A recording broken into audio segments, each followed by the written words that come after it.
Let's start with market expansion. So aspects that are covered or that are relevant in this area is when we want to support a new country, we have to add support for the numbering plan, because as you know, in Webex calling, the numbering plans are preloaded, right? And we maintain them, we manage them. So for every country, we have to provision this numbering plan centrally. Also, if we are adding new Cloud Connect partners, we have to establish a trunk in between them and have to add that partner to the selection options in Control Hub. And then there are continuous numbering plan updates. So for example, for non-geo and toll-free numbers, more on that later. And we have to keep up with that, because now and then national numbering plans change because the national authorities add new ranges or remove ranges and stuff like that. And there's the aspect of data center expansions. So dial plans by country, hopefully you are aware of this. There's a central resource right here. The central resource, dial plans by country, this URL, where you find dial plan documentation for all countries that are supported by Webex calling. And also, what's important, it's not only a collection of allowed patterns, but also each pattern has a call type, toll, international, service, special services, and so on. Right? And then the dial plan is associated with the location. So whenever you configure a location and set the country, that basically selects the dial plan to be used. Right? And this number type that you're seeing these national numbering plans, that is relevant for outgoing call permissions that you can configure in Webex calling. There are outgoing call permissions by type, where you can basically select an action, allow, block, require authorization code, or transfer to one of the auto transfer numbers. And these types that you see there, when you configure the OCPs by type, these are the ones that exist in your national numbering plan that we preload, right?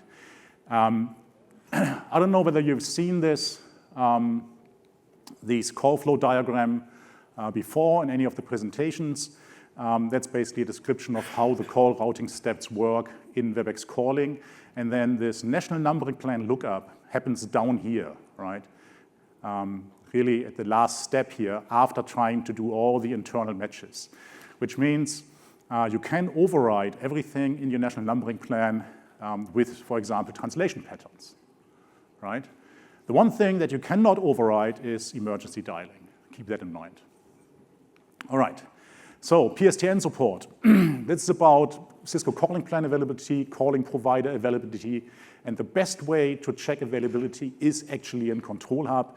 When you go to the PSTN section, and then you can pick a region or a country, and you get the list of certified calling providers and calling providers down here that are available in that country. And that's the ultimate source of truth for all that. Let's get to data center presence or Webex calling global presence. This is a simplified view of Webex data centers, and I only put the data center locations here that are relevant for calling. And there's green ones, and there's almost magenta ones. And the difference is the green ones are locations where we have call control agents, where we have call control for Webex calling, and the magenta ones are just media pops. I will explain what media pops are in a second. When we go through them, we see that these guys come in pairs. So Dallas and Chicago, that's our US presence. Vancouver, Toronto, that's Canada. I think I shouldn't move too much here. That sounds rather dangerous. Anyways, so that's Canada. Then we have Australia down here, right, with Melbourne and Sydney. Then we have Japan with data centers in Tokyo and Osaka. And then we have, and that's a recent addition, we have a new Webex calling instance here in data centers in Jeddah and Riyadh, here in this area. And then it's a little bit complicated. We get to Europe or something around Europe. This guy here at the top was the first data center presence we had in that area with London and Amsterdam. We called this the EU cluster. And then historically, you know the story, some folks on an island decided that they didn't want to be part of the EU anymore. So we had to build a new cluster, a new data center pair, Amsterdam-Frankfurt, and consequently we call this EUN, the new EU cluster, for all the customers not on the island. And then the latest addition is the data center pair with Manchester and London for all the customers actually on the island. All right? The reason we have to do this is basically as legal backgrounds, data residency requirements, and stuff like that. Right? So 3 data center pairs in Europe.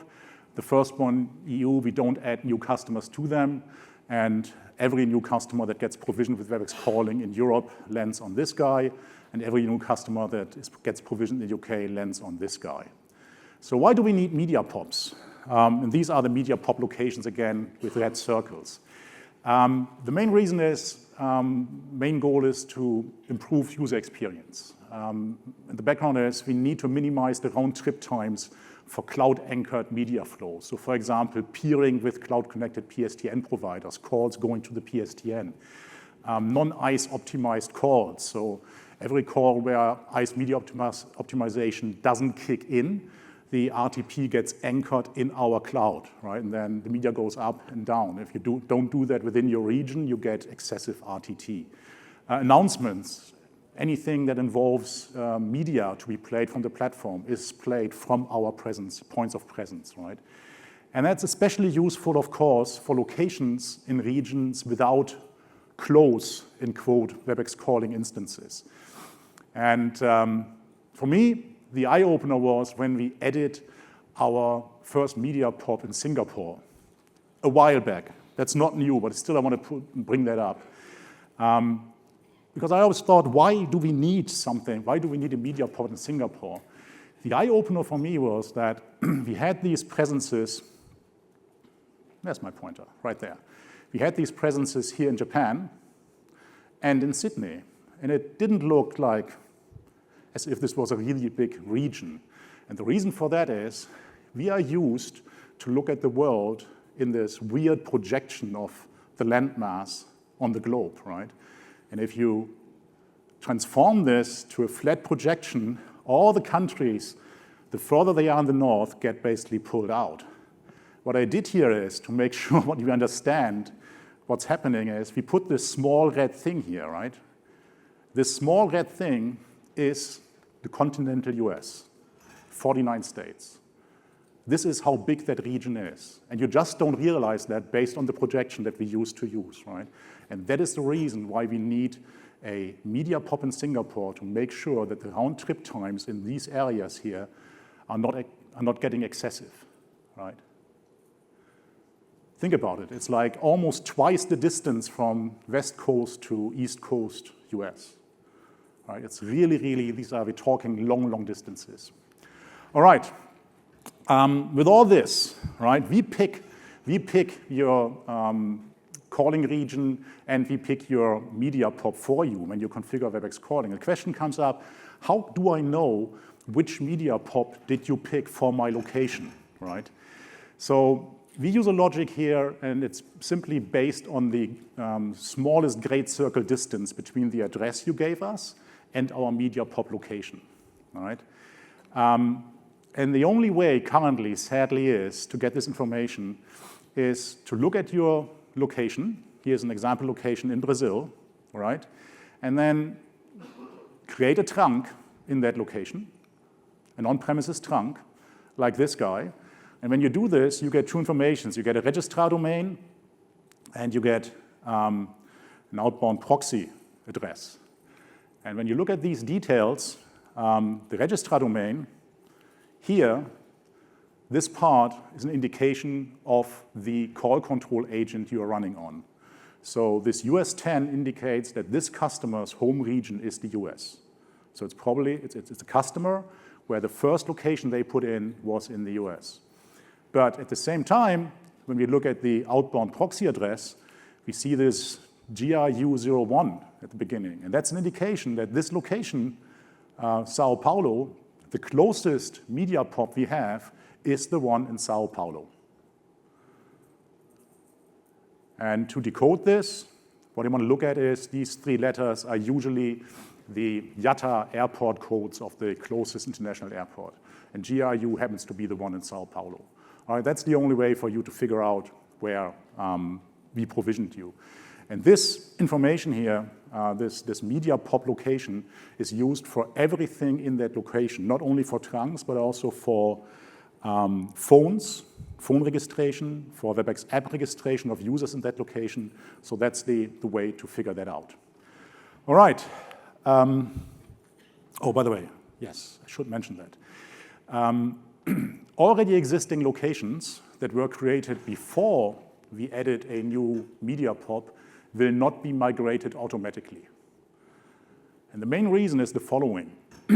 If we were to automatically migrate these existing locations to new outbound proxies, then all your devices start talking to a new set of IP addresses suddenly, right? The IP address ranges that we added for this media pop. What if you missed the message that you were supposed to update your firewall settings to allow this? Then all these registrations suddenly start to fail. And that's why this migration to a new media pop is basically on a per request basis. You need to upgrade your firewall settings first to make sure that the new address ranges are reachable, and then you tell us to migrate your location. Make sense? Right, hopefully. List of new selling countries, kind of impressive. That's a list of countries we added to Webex calling in the last 12 months. Also, this is the list of countries where we added support for non-geo and toll-free numbers. Non-geo and toll-free numbers, there's 2 parts of it. One, we need to, these number ranges need to be supported in the national numbering plan. And 2, some non-geo numbers are restricted and cannot be assigned to endpoints. And that depends on the classification of the National Numbering Plan Authority. And that's something we have to support as well. Here's the list of countries, and a few words on these restricted non-geo numbers. As an example, I'm using the National Numbering Plan of the UK here to figure out whether you can assign certain non-geo numbers to users, workspace, or virtual lines. You have to take a look at the National Numbering Plan. And here in the numbering plan for the UK, you find this information that restricted non-geo numbers are marked with this paragraph sign. So these guys at the bottom cannot be assigned to users, workspace and virtual lines, whereas these guys here can be assigned. Just some background, this 030 happens to be a number range reserved for government use. It's used in official use, and some of these ranges, some of these numbers are used in hospitals. And of course, if that hospital happens to be a customer of Webex calling, you should be able to assign those numbers to users, right? That's the background here. All right, I already mentioned this. In Saudi Arabia, we added a full data center with calling in Riyadh, this pair, and we also added a full service, full-blown Webex data center for Saudi Arabia. New media pops added in the last 12 months include India, UAE, and South Africa. And then we added, and I mentioned that already, we created a full data center pair for the UK, supporting Webex calling, multi-tenant, and dedicated instance. Another regional addition that happened recently is Red Sky support. Red Sky for emergency calling, right? Red Sky support for Puerto Rico, Guam, and other regions like this. The problem was that there's 2 ways how to add locations in these regions. You want to make sure, if you want Red Sky to work, that you don't add them as a state, which is possible. You can do country US, right, up here, country US, and then state Puerto Rico. What you want to do is actually pick country Puerto Rico, right? The National Numbering Plan then is still the same, +1, the North American Numbering Plan, but this makes sure that the Red Sky service will work for those locations, okay? All right, let's go to analytics. Analytics and CDR.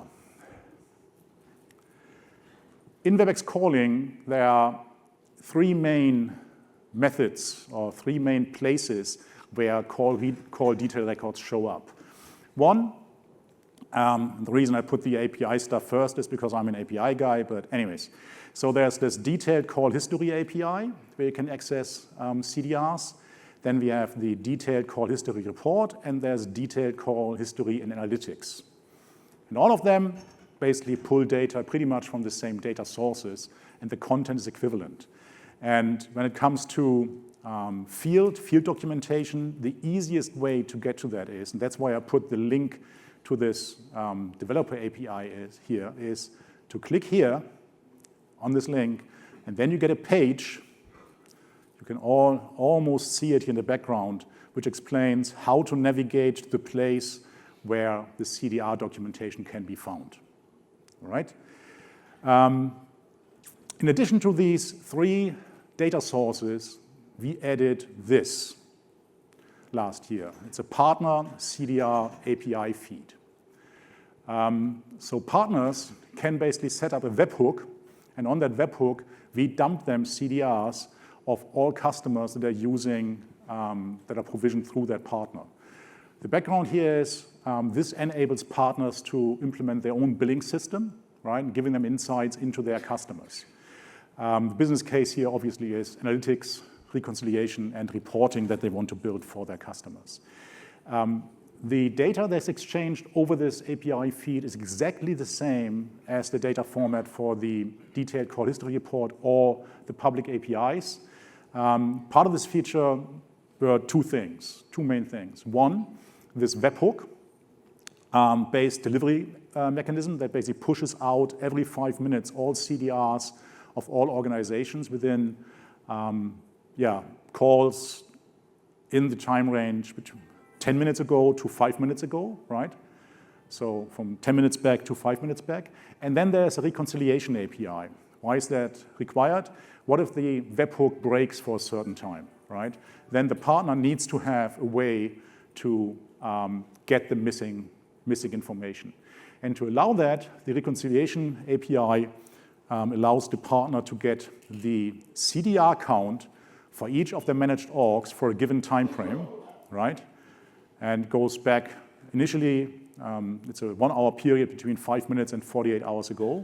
And then they compare this count against the count of CDRs they already have. And then if something is missing, they can request the missing CDRs over this API. All right. And then and this is a very recent one. It was meant to be released this week, not sure whether it's GA. So that's one of those guys why I need to have the caveat in the beginning, right? This slide in the beginning. We found that there are various reasons sometimes that CDRs get delivered. There's delay in delivering the CDRs to basically the source that we use for the APIs and the reports. Could be issues with our data pipeline, and basically to enable both partners using this partner API that I discussed in the previous slides, and also customers that use the public call history API to enable them to reconciliate and get the full view. We increased the data retention window for these data sources from 48 hours to 30 days, all right? And also, we added a new field, the report time field. And the report time in a CDR is the time the CDR actually got stored in our backend. Basically, went through at the end of the data pipeline when it actually got into this system. So what partners now can do is they can have an increased range in their data consolidation API. They can go back up to 30 days. It's increased from 12 hours to 30 days to collect data. It's still the maximum time frame is an hour to minimize the amount of data that we push through this API. And the same is true for users of this public CDR feed API. And you now can go back up to 48 hours. And there's a new endpoint CDR stream And this endpoint basically delivers these CDRs not sorted by the time the call happened, but by the time they've ended up at the end of the data pipeline. So this is a rather complex thing to understand, I get it, but for anybody who's trying to do reliable services based on CDR data, that's crucial to understand this change and to basically make use of this extended reporting options that we have there.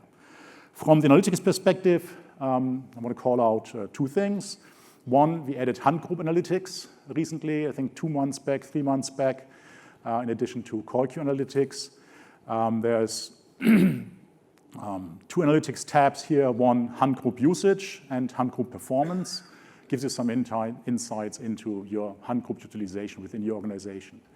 And another one, which you should start to see in Control Hub around now, is the local gateway status alerts in Control Hub. So local gateway is this entity that you use for on-premises trunks. Hopefully you're all aware of this, right? And we improved the reporting of the local gateway state. And you can also set up alerts for chosen trunks or all in-use trunks to get alerted when something happens, right? Here you can, for every transition from online to offline, from impaired to offline, from impaired to critical, whatever, set up dedicated alerts to get notified if something happens with your local gateways. Prior to this feature, it was kind of hard to monitor local gateway and trunk availability, and this should help you to get to establish way more reliable tracking of this state. And this is some details on how you actually can configure these alerts. I already mentioned that. And then there's different notification channels, either Webex Space, mail, webhook, PagerDuty. All of that is available for you to select.